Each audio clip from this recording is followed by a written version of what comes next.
Hay un hippie uruguayo muy gracioso que dice que todos estamos deprimidos y vulnerables y solos por culpa del cínico gobierno de Milei. Además de decir varias burradas y quejarse de algunas cosas como la inflación. Sí, quejándose de la inflación cuando hoy es alrededor de 10 veces menor que en el primer mes de gobierno. Quédate a la parte número 14 de Desmintiendo Cucas. Esta vez vamos a estar viendo en Instagram de Nazareno Robielo, que es básicamente un hippie uruguayo, no sabría cómo definirlo. El patrimonio de Milei creció casi 500% en un año. Milei arrancaba el año 2023 con un patrimonio de 21 millones de pesos y lo terminaba ya como presidente con más de 125 millones. Está diciendo que el patrimonio de Milei aumentó un 500% como diciendo que es un corrupto, ¿no? Si en un año hubo, no sé, 200% de inflación y tu patrimonio aumentó un 500%, quiere decir que robaste. Sin embargo, es gracioso porque creo, no lo sé, que él se está refiriendo a 2023. Y en 2023 Milei no era presidente. En todo caso, bueno, era diputado, pero vamos a ver a qué se refiere este hombre. Es un incremento de más del 495%, el doble de la inflación del año pasado. A principios del año, Milei había presentado ante la Oficina Anticorrupción que su fortuna estaba estimada en 54 millones de pesos. Pero ese informe no registraba la evolución de su riqueza de los últimos 12 meses. Para eso tenía que presentar nuevos datos y tenía plazo hasta el viernes pasado que se le vencía. Gran parte del aumento de patrimonio se debe a la declaración de cuentas en dólares que antes no estaban y la devaluación del gobierno de Massa y del propio gobierno de Milei cuando era presidente. Bueno, y entonces, ¿dónde está lo malo? O sea, declaró cosas que antes no tenía y su patrimonio aumentó porque estaba en dólares y el dólar aumenta. Es más, de hecho, en 2023 el dólar aumentó casi un 400%. Entonces, que tu patrimonio aumente un 500% tampoco sería nada descabellado. Me encanta cómo en la izquierda están obsesionados por encontrar corrupción en el gobierno de La Libertad Avanza. Y los únicos casos de irregularidades que encontraron es de gente del peronismo, pero que estaba colaborando con La Libertad Avanza. Como por ejemplo, Cuader, que era un senador, si no me equivoco, que se lo encontró en la frontera pasando con un montón de guita, que es un senador que entró por el peronismo, o sea, entró por Unión por la Patria. Y la gente de izquierda está diciendo, no, tu diputado, el de La Libertad Avanza, es un corrupto, cuando es un diputado que literalmente entró por el peronismo, solamente que votó a favor de la ley bases. O sea, los tipos hicieron lo que hacen siempre, y es que ellos generan el caso de corrupción y después te tiran el muerto y dicen, no, en realidad es culpa tuya porque interactuó con vos en los últimos 5 segundos, entonces la culpa es tuya, ¿viste? En estos casos siempre el mismo debate, cómo determinar cuándo hay tráfico de influencia o información privilegiada, porque los funcionarios públicos pueden determinar cuánto va a valer su patrimonio o sus empresas. Y era muy obvio que el ahorro de las personas iba a polarizar y que las acciones de las empresas amigas del gobierno iban a subir. Acciones amigas del gobierno. En realidad, por lo general, las acciones argentinas se mueven todas igual. Salvo algunas muy específicas, por lo general todas las acciones suben a la vez en Argentina y todas caen a la vez, justamente porque lo que tiene más fuerza en determinar el valor de las empresas argentinas es la macroeconomía. Es básicamente la inflación, el riesgo país, el dólar, etc. Entonces es muy difícil hacer que una acción en particular suba y el resto no, y esa acción sube porque son amigos del gobierno. Sí tiene razón en la información privilegiada, ¿no? Y es que los funcionarios saben lo que va a ocurrir en el futuro porque ellos son los que toman las decisiones, entonces esa información privilegiada que ellos tienen la pueden usar para tomar decisiones y favorecerse o favorecer a amigos. En este caso, bueno, hay legislación al respecto, pero es un poco incontrolable. Subir. En esta declaración jurada, Milei tiene una deuda más que en el ejercicio anterior y no es la primera vez que tiene problemas con los números. El periodista Hugo Alconada Monge había probado que Milei había facturado de manera sospechosa servicios en el gobierno de Daniel Scioli, por lo que tuvo que entrar en una moratoria con la FIP para evitar problemas mayores. El que rompió todos los récords es Tito Caputo, con un incremento de su patrimonio de más del 2000%, pasó de 744 palos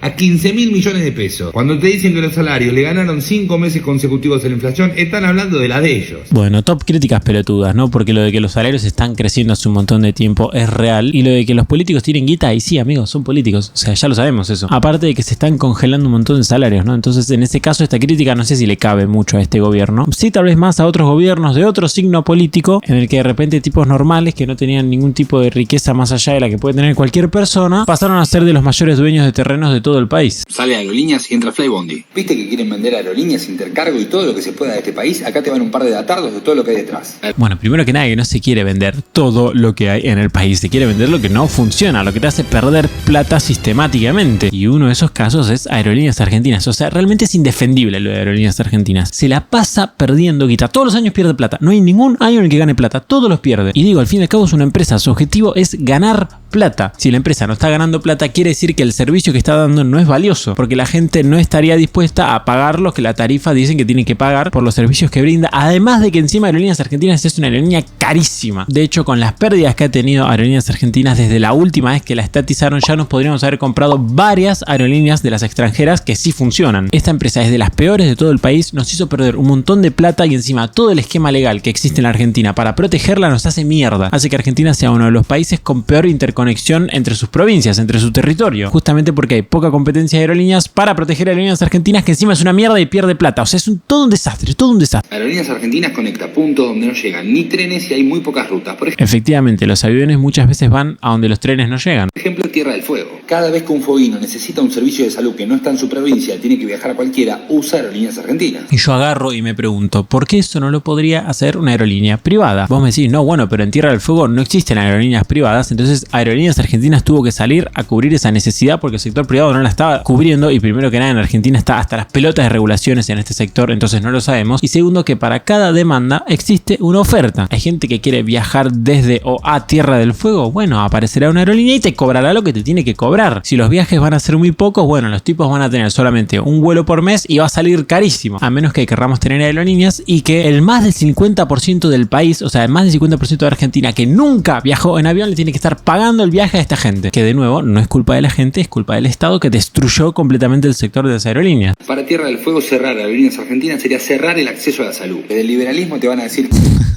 Cerrar el acceso a la salud. Por favor. Te das cuenta que encima los argumentos siempre suelen estar en el espectro del deseo. O sea, nunca es, bueno, a ver lo que cuestan los aviones a Tierra del Fuego, a ver qué alternativas hay, a ver si es rentable o no, qué pérdidas tenemos. El sector privado podría asumir ese viaje cobrando una tarifa más cara. No. Acá lo que importa es que los fueguinos se van a quedar sin acceso a la salud. Sí, y la gente que está pagando ese pasaje pero que no está viajando en avión, o sea, la gente que está subsidiando ese pasaje tampoco está teniendo muy buen acceso a la salud. De nuevo, lo mismo, no es gratis. No es que gracias a esto los fueguinos tienen acceso a la salud y ya está. No, hay alguien que lo está pagando. Que lo arregle el mercado. Pero desde el mercado ya lo arreglan, porque no le quieren dar plata a aerolíneas, pero sí le dan plata a Flybondi, la peor aerolínea de todas. Desde el mercado ya lo arreglaron porque no le dan plata a aerolíneas y le dan plata a Flybondi. Ahora vamos a ver a lo que se refiere, pero que lo arregle el mercado no quiere decir subsidiar a Flybondi. No, lo que tenés que hacer es desregular, así entran más aerolíneas y que puedan cobrar lo que tengan que cobrar. Así entran aerolíneas, primero va a ser muy rentable para las aerolíneas, pero después van a entrar más y entonces va a haber competencia, como sucede en cualquier puto país del mundo. Pero no, acá queremos tener una puta aerolínea nada más, o dos o tres, con toda la furia. Te das cuenta que el tipo no entiende lo que es el mercado. O sea, él piensa que el mercado es igual a empresa privada, y no, el mercado es todo, no solo una empresa privada. Entonces subsidiar a solamente una empresa privada no tiene sentido, aparte de que de nuevo subsidiar y mercado como que no van de la mano.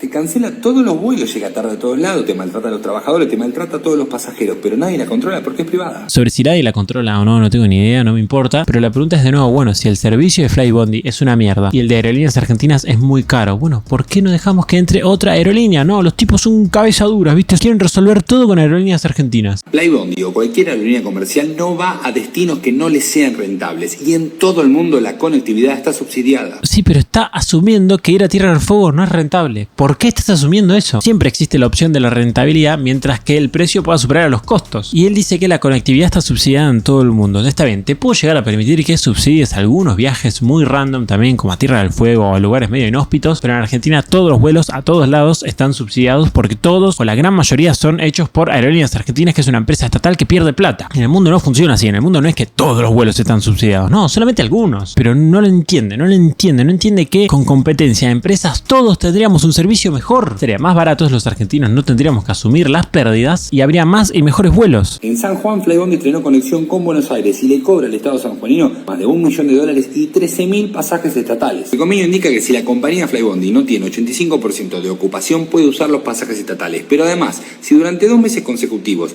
no alcanza ese nivel de ocupación, puede dejar de volar. ¿Y qué carajo tiene que ver? No entiendo. O sea, esto supuestamente es un ataque a los métodos que utiliza el sector privado para cubrir los vuelos, porque estás hablando literalmente de negociaciones entre una sola empresa, o sea, no hay más empresas, y el Estado. Y así no funciona el sector privado. El Estado neuquino cerró un convenio similar para que JetSmart vuele directo De manera directa o indirecta, los gobiernos subsidian a Flybondi y lo pueden hacer aunque sea la peor aerolínea, pero ir en contra de Aerolíneas Argentinas es ir en contra de la soberanía argentina. Eso es tan ilegal como poco ético. Bueno, aceleré el video pues se la pasó tirando ejemplos pelotudos de negociaciones entre provincias y Flybondi, que no tiene sentido. Segundo, no es poco ético no bancar Aerolíneas Argentinas. De hecho, es bastante ético que no le robes el dinero a gente que nunca viajó en avión para que otra gente pueda viajar en avión con un servicio que incluso sería peor que en una situación donde lo resolviese el mercado. O sea, es una vergüenza, está todo mal hecho, está todo como el orto. Y segundo, la soberanía de Argentina. ¿Qué carajo tiene que ver? ¿Cuál es la diferencia entre tener una empresa pública y una empresa privada en relación a la soberanía? Bueno, la diferencia es que si vos tenés una empresa pública, el accionista es el Estado. O sea, básicamente los argentinos tenemos acciones de la empresa. Si vos querés ser puto soberano de una empresa privada, comprás acciones y ya está, es lo mismo. Pero el tipo, no sé, piensa que la empresa la tenga el Estado significa que la empresa automáticamente está defendiendo al país o forma parte del país. No, es una puta empresa, nada más. La única diferencia es que sos accionista. Y en el caso de las empresas privadas no sos automáticamente accionista de esa empresa, tenés que ir y comprar la acción. Pero claro, en el caso de que la empresa sea pública, gente que nunca viajó en avión está siendo accionista de una aerolínea que pierde plata. ¿Se entiende lo inmoral que es? Es una vergüenza. Ninguna low cost tiene el profesionalismo y la seguridad que tiene Aerolíneas Argentinas.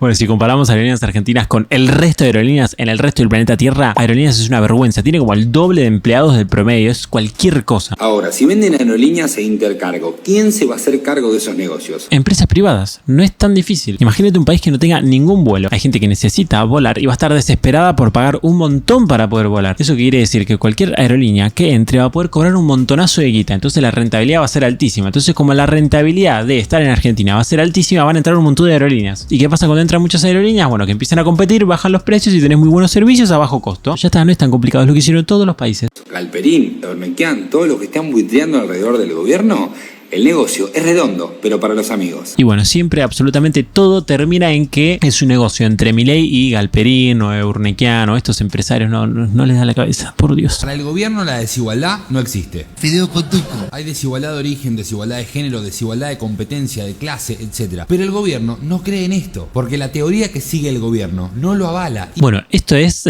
directamente una burrada. A ver, el liberalismo reconoce intrínsecamente la desigualdad, reconoce que todas las personas somos distintas y de hecho puede variar tanto de persona a persona y a lo largo del tiempo el comportamiento humano que es impredecible. Si bien uno se puede acercar, nunca puede predecir exactamente qué es lo que va a suceder cuando uno toma una decisión de política económica. ¿Por qué? Porque la sociedad es impredecible y no sabes qué decisiones van a tomar ellos en relación a la decisión que tomaste vos. Entonces no, el liberalismo reconoce la desigualdad, la recontra reconoce. Lo que dice el liberalismo es que está en contra que desde el Estado, a través de la fuerza del Estado, se les quite a unos de manera violenta para darles a otros y que estos dos así ahora sí sean más iguales que antes. Ahora, eso no quiere decir que no se reconozca que las personas sean distintas y que algunos, por ejemplo, tienen ventajas por nacer en un lugar mejor y otros no. Y esto es un problema central. El gobierno ve todo como una planilla de Excel, donde los números se pueden recortar porque no tienen ningún impacto real con la sociedad o relación con la realidad. Por favor, qué crítica boluda. Él realmente cree que Milei ve todo como si fuese un Excel. Si esto fuese así, por ejemplo, no sé, los subsidios a las tarifas, no los hubiese ido cortando de mes a mes, de a poco, aunque igual el ritmo fue bastante acelerado y de hecho no terminó, sino que los hubiese cortado todos el 10 de diciembre. Total, el subsidio a las tarifas es simplemente un numerito en un Excel, supuestamente no tiene consecuencias para la gente o el gobierno no lo tiene en cuenta, entonces ya está, ¿no? Se quitaba un problema bastante rápido. Es más, hubiese quitado 15 puntos del PBI de una, en solamente un día. Total, él no considera que tiene consecuencias. Es realmente una crítica hiper pelotuda. De hecho, el gobierno está totalmente obsesionado con no devaluar, justamente porque sabe que es muy malo para el bolsillo y que la gente la pasa mal después de cada devaluación. Entonces, sinceramente, no entiendo a qué va la crítica. En todo caso, lo que hace el gobierno es, bueno, tengo una cantidad de recursos limitada, entonces yo no puedo gastar dinero para complacer a todos y darle un montón de guita y repartirle un montón de guita al pueblo argentino como si tuviese recursos infinitos. No, tengo recursos finitos, entonces voy a acomodar mis gastos para gastar en lo más prioritario. Eso no quiere decir que el gobierno no tenga en cuenta las consecuencias que tiene el gastar o dejar de gastar en un lado u otro. Es más bien diría que los que no reconocen o no entienden de los resultados reales de las cosas y solamente piensan que es un numerito, por ejemplo con la emisión monetaria, son los peronistas. Los tipos, digo, duplicaban la base monetaria cada 6 meses y decían, bueno, ya fue, igual, no importa, este problema lo resolvemos después, ahora vamos a ganar las elecciones. Y no, brother, así terminaste teniendo 200% de inflación. Por ejemplo, desde la teoría de la escuela austríaca de Milei, el desempleo no existe. Existen personas que no quieren trabajar. ¿Qué? ¿Quién dijo eso, boludo? Por favor. Lo único que también, o sea, no es algo de la escuela austríaca. Es algo que se comparte en prácticamente cualquier escuela económica. Y es que el desempleo normalmente no existiría o existiría en niveles muy bajos. Y el culpable de que exista es el Estado a través del salario mínimo. El salario mínimo es básicamente, bueno, el mínimo que te tendría que pagar cualquier empresa por trabajar con vos. Y la gracia es que si la economía, por ejemplo, anda muy mal y la empresa en realidad no puede o no quiere pagarte ese número, lo que quiere es pagarte menos, y aún así vos querrías trabajar aunque te pague menos, igual el Estado no te lo permitiría. ¿Por qué? Porque le dice a la empresa, no, bueno, igual vos lo mínimo que le tenés que pagar es esto, vos no podés pagarle menos. Entonces, en este caso, ¿qué resuelve la empresa? Bueno, no te contrata, o sea, estás desempleado. Lo que hace el salario mínimo es lo mismo que le pasa a cualquier precio cuando vos pones un precio mínimo. Cuando los alfajores cuestan, no sé, 1.000 pesos, pero dice el Estado, no, los alfajores tienen que costar de 2.000 pesos para arriba. ¿Qué es lo que va a pasar? Bueno, que nadie los va a comprar, entonces van a sobrar alfajores. Bueno, cuando a los salarios se le pone un mínimo, o sea, vos para contratar a alguien sí o sí tenés que pagar esto, ¿qué es lo que va a pasar? Algunos empresarios no van a poder o no van a querer pagar eso, entonces van a sobrar trabajadores. ¿Cómo se llama cuando sobran trabajadores? Bueno, desempleo. Algunos pueden pensar, no, bueno, pero encima el salario mínimo está súper bajo. ¿Vos querés que la gente cobre incluso menos que eso? Primero que nada, eso ya sucede y es en el mercado informal. Y segundo, por mí que el salario mínimo sea cero, porque la gente que cobraría un salario menor al salario mínimo o está trabajando en el mercado informal o está desempleada. Entonces yo prefiero que por lo menos esté trabajando en blanco con un salario malo que de todos modos va a tener en el mercado informal o encima va a estar desempleado. Entonces sí, obviamente que yo quiero que el salario mínimo no exista. Y de hecho, a pesar de estar en una crisis bastante grave, Argentina no tiene mucho desempleo actualmente justamente porque el salario mínimo está muy bajo. El desempleo prácticamente no subió porque el gobierno no subió el salario mínimo, sino que lo congeló. Lo aumentó solamente creo que un 20 o un 30% cuando la inflación fue del 100 y no sé cuánto. Así que nos está diciendo pelotudeces y gracias a que no le seguimos la corriente a él, hoy el desempleo no está, no sé, en 10 puntos. Ellos ven en las mismas condiciones al dueño de la empresa más importante del país como al kiosquero de tu barrio, porque ven a dos oferentes de productos. Pero la realidad no es así, porque una pyme no necesita las mismas políticas públicas ni puede pagar los mismos impuestos que una gran empresa. ¿Y esto qué tiene que ver? Aparte no, la mejor política pública es no hacer nada, básicamente que el Estado desaparezca, por lo menos eso es lo que piensan los liberales. Entonces en todo caso ni siquiera se meterían en todo eso. Como el proyecto de gobierno es un proyecto mesiánico, no hablamos de un problema empírico o solo teórico, sino que hablamos de un problema estrictamente ideológico y de fe. La escuela austríaca a la cual suscribe Milei piensa estas cosas y la justifica con estiramientos conceptuales como... Yo he leído muy poco, prácticamente nada en general, no solamente de la escuela austríaca. Entiendo que tiene muy poca matemática y es sobre todo conceptual, con lo cual es verdad que dice él que se suele justificar solamente desde lo conceptual y que este además es un gobierno muy ideológico. O sea, sus acciones están muy basadas en ideas y después adopta la práctica a esas ideas y no al revés, como hace el resto de los políticos, que es que en lo que más se enfocan es en la práctica. Bueno, voy a ver qué hago y después las ideas las acomodo. El problema es que yo creo que se está quejando de algo que es bueno. O sea, es bueno que un gobierno tenga un sesgo ideológico para que se entienda lo que va a hacer, para que sea predecible, para que sea consistente, y no es bueno que tengas un tipo que cambia ideas cada 6 meses simplemente para justificar lo que está haciendo. Obviamente lo que prefiero es que tenga ideas buenas a que tenga ideas malas, ¿no? O sea, yo prefiero un tipo inconsistente antes que un comunista súper convencido, obviamente. Pero en este caso puntual me parece perfecto que el gobierno tenga un sesgo ideológico pronunciadísimo y que tenga igual un margen para la práctica porque, bueno, tampoco se puede ser tan estricto. Como hacen muchas teorías. Si la desigualdad no existe, no se pueden pensar políticas públicas para cambiar una situación, una realidad, porque lo único que ven mal al gobierno son a los individuos. Lo colectivo y lo estructural no existen. Bueno, todo este video parte de una premisa que es totalmente falsa, que es la de no reconocer la desigualdad cuando sí se la reconoce, es algo obvio. En todo caso, no es un objetivo conseguir la igualdad absoluta o eliminar la desigualdad, que eso no quiere decir que no se la reconozca. Lo que se reconoce, a lo que se le tiene que prestar atención es a la pobreza, no a la desigualdad. O sea, a vos no te interesa que cada vez la gente sea más parecida en nivel de ingresos, por ejemplo. O lo que te interesa es que cada vez menos gente tenga un nivel de ingreso bajo. Es preferible una sociedad donde el más pobre cobra $500 y el más rico cobra 250.000 millones por segundo, que una sociedad donde el más pobre cobra $5 y el más rico cobra 10. Sí, obviamente hay mucha menos desigualdad en esta segunda sociedad, pero son todos pobres. O lo que te interesa es la primera sociedad, donde incluso el más pobre es 100 o 50 veces más rico que el de la sociedad igualitaria, lo cual casualmente sucede mucho. Por lo general, los países capitalistas ricos no tienen muy poca desigualdad, tienen una desigualdad promedio para arriba. Sin embargo, los paraísos comunistas como Cuba y ese tipo de países suelen tener mucha igualdad. Y de hecho, los países con más desigualdad de todos, que suelen ser los africanos, justamente es porque son países que son prácticamente colonias, o sea, básicamente que les imponen sus propias condiciones otros estados. O sea, sigue siendo algo causado por el Estado. A pesar de que es literalmente al revés. Si un empresario no vende es porque no ofrece el mejor producto al mejor precio. Y si una persona no trabaja es porque elige no trabajar. La equivalencia más pelotuda que escuché en mi vida. Si vos no estás triunfando y no no sos millonario es porque no te estás esforzando lo suficiente. Esta profundización del discurso neoliberal representa... El discurso neoliberal, por favor. Aparte me mata la planta ultra hippie de fondo, es excelente. Está un peligro para la sociedad, porque si se sigue cediendo frente a los discursos individualistas, la violencia y la frustración van a dominarlo todo. Con los discursos colectivistas nos fue, pero recontra bien. El 40% de pobreza que hubo a fines del gobierno de Alberto Fernández o el 50 y pico que hubo a inicio del gobierno de Milei, todo causado por discursos colectivistas. Entonces, cuando el gobierno termine de chocar al país y a su teoría, no van a decir que lo intentaron y que no salió. Van a decir que no hubo éxito porque vos no le estabas poniendo demasiado esfuerzo. Nadie le echa la culpa al votante. ¿Qué? Pero Dios, no se puede estar tan equivocado en todo, por favor. Y aparte él está convencido de que van a chocar al país. Y yo creo que tal vez una probabilidad existía, pero ya... Me parece que el gobierno de Milei sí o sí va a terminar siendo exitoso. Porque todo en definitiva es culpa tuya. Bueno, la verdad que no empaticé una mierda, muchas gracias. No vi ningún video entero, pero este es el mejor de todos. Este uruguayo es como onda medio hippie y por lo general no habla tanto de economía o de política. Y lo que van a escuchar ahora, por favor. No estamos deprimidos, gobierna Milei. Sentimos angustia, ansiedad, dolor, pánico, nos sentimos vulnerables. Sentías pánico porque gobernaba Milei, boludo, estabas re enfermo, re perseguido. Pará, ¿quién se siente vulnerable porque gobierna Milei? Aparte, ponele que vos pensabas que el gobierno de Milei iba a salir todo mal. Digo, ni que los argentinos no nos hayamos bancado gobiernos de mierda, boludo. Si son literalmente todos los putos gobiernos así, ¿me estás jodiendo? Es un momento muy complejo y sentimos un montón de cosas, pero no estamos solos y solas. Nos hacen creer eso porque así nos quieren. Nos sentimos vulnerables porque hay un gobierno que nos hace sentir así.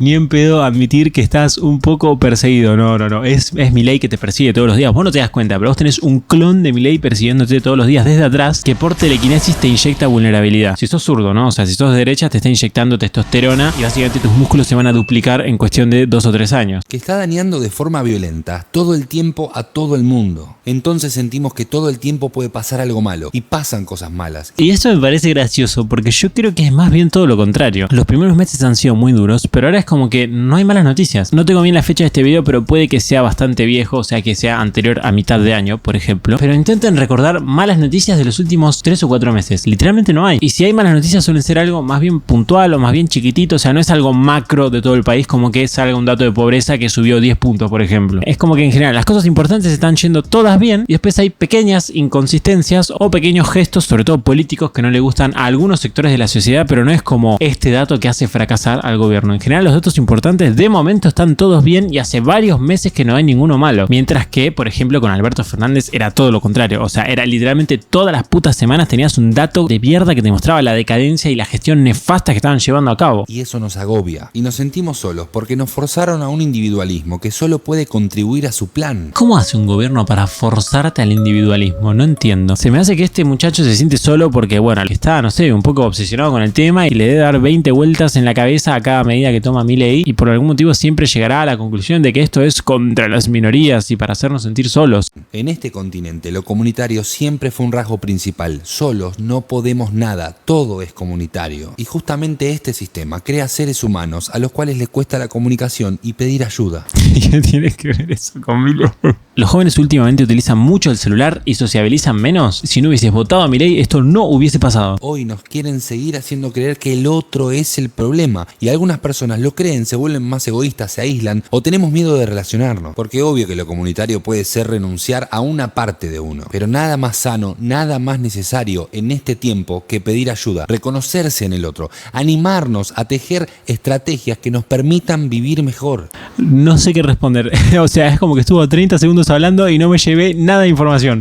Me encanta. Excelentes estos videos, por favor. No estamos deprimidos. Nos gobiernan con violencia y crueldad. Frente a eso tenemos que responder con ternura, organización con... Con ternura. Qué bien que te va a ir si respondes con ternura, boludo. ¿Cómo se puede tener un diagnóstico tan malo de la realidad? No. No vivimos en cualquier país. Porque hay países que objetivamente no pueden producir autos. Hay países que no producen desodorantes. Hay países que no tienen ingenieros. Hay países que solo viven de exportar importar alguna materia prima. Argentina es un país muy peculiar. Hay como una cierta creencia de que Argentina tiene cierto valor intrínseco y que no lo estamos aprovechando, pero que somos un país con muchísimo potencial. La realidad es que por lo general las economías más ricas se destacan sobre todas las cosas por su capital humano, o sea, básicamente por la capacidad de la gente en el país, porque están muy bien educadas, porque tienen muy buena capacidad, etcétera, porque está, no sé, lleno de ingenieros, por decir algo. Y la realidad es que Argentina tiene buen capital humano en relación al resto de Latinoamérica, pero no somos primer potencia mundial en relación al capital humano, que suele ser el valor fundamental al momento de reconocer qué países tienen riqueza y qué países no. Así que yo no veo que Argentina tenga un valor intrínseco mucho mayor al que tienen el resto de los países, que tienen un nivel de desarrollo similar al de Argentina. En lo único que tal vez nosotros tenemos una gran diferencia con el resto de los países es que tenemos un territorio enorme y por ende tenemos muchos recursos naturales. Ya está. Pero de nuevo, los recursos naturales, o sea, no te sirven para nada si no los explotás. Y acá en Argentina está todo tan hecho mierda que es muy difícil explotar esos recursos y en general tienen mucha menos rentabilidad de la que podría tener. Pero también hay una visión romántica en la que es muy fácil caer porque, bueno, así somos los argentinos y que Argentina tiene un valor intrínseco enorme y tiene un potencial enorme y yo sinceramente, más allá de los recursos naturales que por lo general ningún país se desarrolla por tener muchos recursos naturales, solamente unos pocos logran desarrollarse única y exclusivamente por eso, no mucho más potencial del que tendría cualquier otro país como, no sé, por ejemplo Uruguay o el que tendría Chile. No es que los argentinos tenemos un talento súper natural, no, bueno, tal vez tengamos mejor capital humano, como digo, que el promedio de Latinoamérica, pero tampoco hay que pensar que estamos desaprovechando una súper oportunidad, no, la realidad es que venimos haciendo mierda todo hace prácticamente un siglo y por eso nuestras capacidades ahora son peores, por ende tenemos menos potencial. Que tiene un CONICET que ahora de repente está catalogada mejor que la NASA. A ver, si Argentina tiene potencial, definitivamente no es por el CONICET. Digo, la mitad del CONICET no sirve, que es toda la parte de sociales. Toda esa parte, el 90% no sirve para nada. Y aparte, de nuevo, tener un CONICET no hace que tu país igual tenga mucho potencial. O sea, digo, el CONICET, en todo caso, la investigación científica, que no es solamente del CONICET y no es solamente pública, las empresas también hacen investigación científica, existen los laboratorios, etcétera. Que tiene una uva que al final una gran parte de la población quería que se mejore la uva. No que la hagan mierda, que no tengan presupuesto las universidades nacionales. Bueno, si la gente no quería que hagan mierda a la uva, básicamente el kirchnerismo no debería haber existido, porque hoy las universidades públicas argentinas tienen los peores resultados de las últimas décadas, a pesar de tener el presupuesto más alto de las últimas décadas. O sea, es probablemente una de las peores gestiones de la historia en estos últimos 20 años en relación a las universidades. Y obviamente que las universidades son importantísimas. En Argentina yo creo que es algo que está bastante bien el tema de las universidades públicas, por más que yo preferiría que sean privadas y aranceladas, pero con el Estado repartiendo becas para que igual así los que no pueden hacerlo puedan asistir y desarrollarse y que haya ascenso social y papá. Pero yo creo que Argentina está un par de pasos antes. O sea, por lo general los que van a la universidad son clase media alta y clase alta. Ahí tenés a el 50%, el 60% del país, pero hay un 40% del país que no tiene la rentabilidad suficiente para sostener su vida mientras estudia en una universidad gratis. Entiendo que hay cierto potencial en las universidades que tiene Argentina porque son bastante buenas, pero yo creo que hay que hacer varias cosas antes y creo que el país está corroído en las raíces y entonces el fruto de lo que podría ser una educación terciaria no termina madurando como debería. Las críticas iban por otro lado. Hacemos trasplante, tenemos medicina, era mejorar la medicina, era que la gente tenga el turno al mes, que las guardias no estén atestadas. O sea, lo que se pedía, me parece, era eso. ¿Y cómo haces eso cuando tenés 15 puntos de déficit cuasi fiscal? ¿Con qué guita lo financias? Como dije al principio, al final todo su análisis se basa en los deseos, ¿viste? No, yo quiero tener 5 veces hospitales más de lo que había el año pasado. Pero no, mi ley es un ajuste y entonces es un mal gobierno. Sí, bueno, ¿y cuáles eran las posibilidades? Ya con el video que vimos anteriormente nos dimos cuenta que el tipo no suele tomar las variables que hay que tomar para analizar si un gobierno es bueno o no, que para analizar si las cosas son posibles o no, pero me parece increíble. Es como, yo quiero que los hospitales sean mejores, sí, pero ¿no te diste cuenta que hace 20 años que son peores y que vienen empeorando año tras año? ¿No habrá que hacer algún cambio y no seguir con la misma lógica de no, bueno, con inversión pública lo resolvemos? Vamos a hacerme caso, ahora subimos el gasto público a 65 puntos del PBI y vamos a tener 80 hospitales. El único problema es que no le vamos a poder pagar a los médicos ni a nadie en general, porque un estado de 65% del PBI es infinanciable. En este revanchismo en el cual caemos, el que mucha gente no dio los debates y que no se reconoce la violencia que se genera todo el tiempo, porque el campo popular sigue hasta el día de hoy. Sí. Bueno, bla, no me importa. Durante el primer año de Milei, las fuerzas de seguridad agredieron físicamente a más de 1.146 personas. Las fuerzas de seguridad realizaron al menos 41 represiones a la protesta social en todo el país. A mí me interesaría saber cuánta gente de la población total argentina piensa que esto fue así. O sea, cree que realmente los policías son malos y salieron a reprimir gente porque sí, o que literalmente había putas manifestaciones donde prendían fuego cosas y bueno, a esa gente la tenían que reprimir. El delito se reprime. Es más, Argentina es ser de los países más antipolicía de toda Latinoamérica en general, sobre todo por el tema de la dictadura. Acá hay un odio a la policía que no tiene sentido. Por ende, nuestra policía yo creo que es de las más tibias de toda Latinoamérica. O sea que si fuese más estricta podríamos incluso tener menos delito del que tenemos ahora, a pesar de que ya somos de los países más seguros de toda LATAM. En al menos 2 además se registró la presencia y participación de sujetos paraestatales. La provincia con más ¿Según quién? Según ustedes. hechos represivos es Cava con 21 y le sigue la provincia de Buenos Aires con 5. El accionar de las fuerzas incluyó la agresión física a 1.146 manifestantes. Se dieron casos de agresión directa y planificada a periodistas. Y hasta el caso de Matías Aufieri, abogado del CEPRO, que sufrió un impacto de bala en el ojo y le hizo perder la visión. Agresiones directas y planificadas de la policía a periodistas. Y la fuente de eso, brother, o sea que hubo un policía que recibió la orden directa de Patricia Bullrich que le decía, a ese lo tenés que matar. Y fue y le disparó en el ojo y perdió la visión y no sé qué. También se registró el atropello a una jubilada por parte de la motorizada y la Policía Federal roció gas pimienta a una niña. Bueno, y acá me doy cuenta con qué vara analiza las cosas. El caso de la nena fue totalmente accidental. Había una madre que es una hija de puta que había llevado a su hija a una manifestación y estaba en primera línea contra los policías. Y sí, brother, la van a gasear a tu hija como van a gasear a todas las personas que están ahí. Ahí de nuevo, la inconsciencia es de la mujer, no de la policía. Es más, de hecho, estaba prohibido llevar niños a las manifestaciones. Una vergüenza total y que encima se van a gloria de este caso como para decir, no, mira, es que la policía está reprimiendo. Se registró la detención de al menos 139 personas en protestas o allanamientos y al menos 22 fuera de estos eventos. Mirá, yo tomo mate, soy re cool. En Jujuy 2 personas pasaron 53 días detenidas sufriendo múltiples vejaciones por haber tuiteado contra el exgobernador. Hasta ahora... Bueno, obviamente sobre eso estoy totalmente en contra, sobre lo de que metan gente presa por decir cosas en Twitter. Tienen impedimentos para mencionar al exgobernador o a su esposa, lo que constituye una clara restricción a la libertad de expresión. Salvo que hayan cometido un delito con lo que dijeron, ¿no? Obviamente, aunque bueno, hay que ver qué se cataloga como delito en qué lugar de la Argentina, ¿no? Si hablar mal del gobernador es un delito, bueno, está claro que la ley tiene que ser reformada. También está pasando en Misiones, donde el gobierno persigue gente por sus posteos en redes sociales. Se dieron 77 allanamientos a organizaciones populares. Apertura de 171 causas penales contra militantes, referentes y manifestantes. Si allanan en organizaciones populares, o sea, digo, eso ya tiene la orden de un juez. Es porque están haciendo cosas raras y tienen irregularidades. O sea, y él dice que eso es culpa del gobierno de Milei y de la policía. No entiendo la crítica, ya es cualquier cosa. Es agarrar hechos delictivos y decir, esto es culpa de Milei, fin. En algunos casos, elaboradas a partir de denuncias anónimas al 134. También se registraron al menos 6 eventos de violencia contra locales políticos o manifestantes por parte de sujetos paraestatales. El odio puede esto y mucho más. Mucha gente, no todos, celebra que supuestamente se democratizó el sufrimiento y la violencia. ¿Qué? ¿Quién se ve? ¿Cómo? No. ¿Cómo?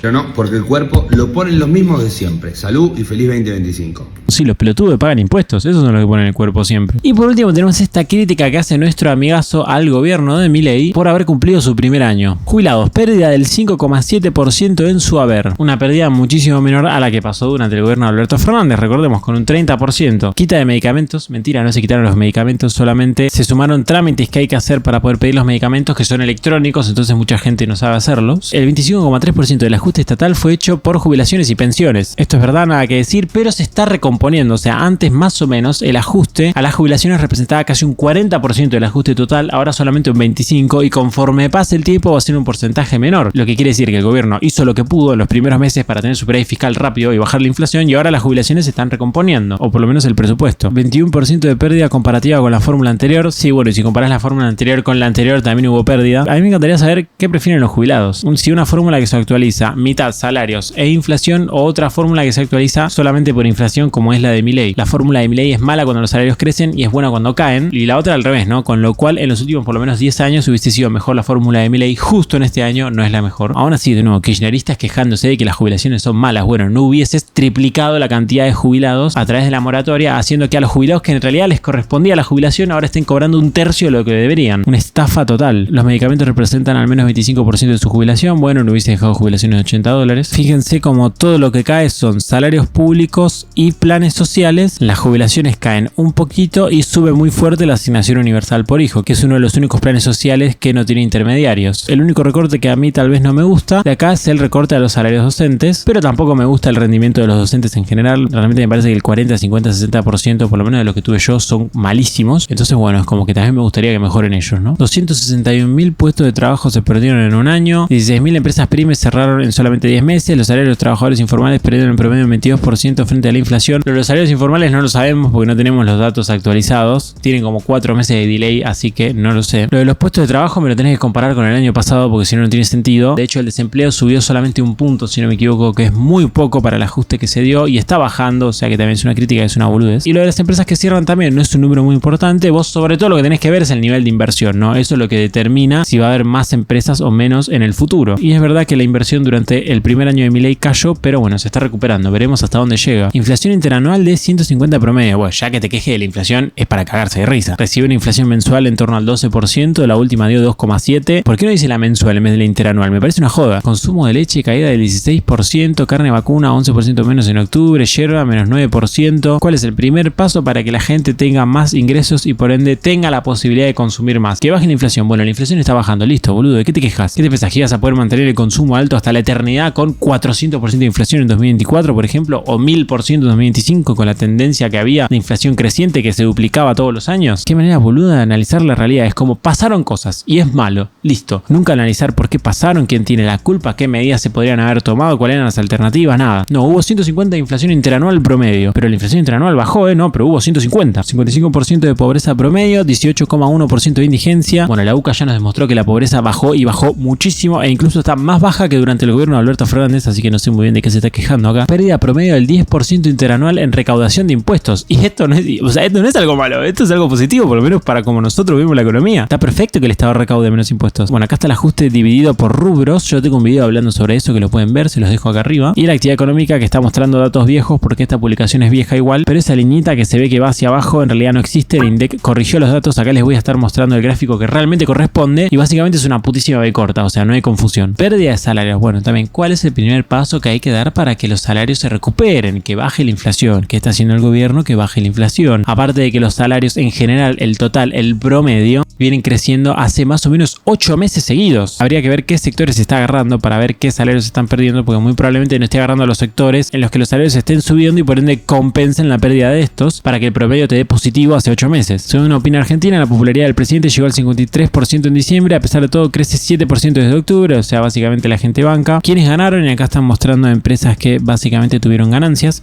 Es a lo que se dedican las empresas, así que muy bien. Y es más, necesitamos que las empresas tengan una rentabilidad bastante abultada para que así vengan empresas de afuera y quieran tener esa misma rentabilidad, por ende se pongan a competir y cuando compiten bajan los precios y nosotros tenemos mejores productos. El problema en Argentina es que tenemos pocas empresas, así que las empresas que existan tengan una buena rentabilidad es una buena noticia. Así que bueno, nada, hasta acá. Recordá que si te sentís vulnerable es culpa de Milei. Acá te dejo el anterior capítulo de Desmintiendo Cucas por si te interesa. Muchas gracias a los miembros y a los Patreon que aportan al canal. Vos vas a poder ver muchos videos exclusivos si formás parte de ellos y vas a aparecer en los próximos saludos. Muchas gracias a los miembros de YouTube por ayudarme a hacer esto posible. Si vos querés videos exclusivos o entrar al grupo de WhatsApp, no te olvides de sumarte. Además también puedes donarme a través de Cafecito o de Mercado Pago, te dejo todo en la descripción y por último, como siempre, te mando saludos.